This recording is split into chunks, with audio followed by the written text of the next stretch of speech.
सोलापूर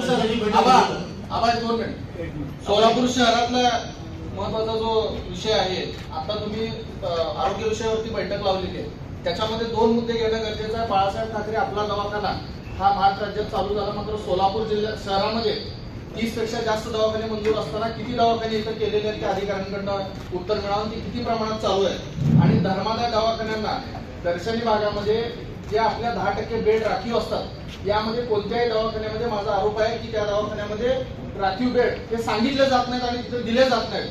ह्या देखील त्या महत्वाच्या बैठकीत घ्यावा ही विनंती आहे। आणि साहेब, सोलापूर शहरामध्ये रमाई आवास योजनेअंतर्गत देण्यात आलेल्या मंजुऱ्या जवळपास 4,000 4,500 पेक्षा जास्त आहेत, परंतु एवढा लाभार्थी असताना त्यांना हे प्रकरण अनेक वर्षापासून प्रलंबित आहे। ते प्रकरण का प्रलंबित आहे याचा देखील उत्तर आपल्या अधिकाऱ्यांकडून मिळावं।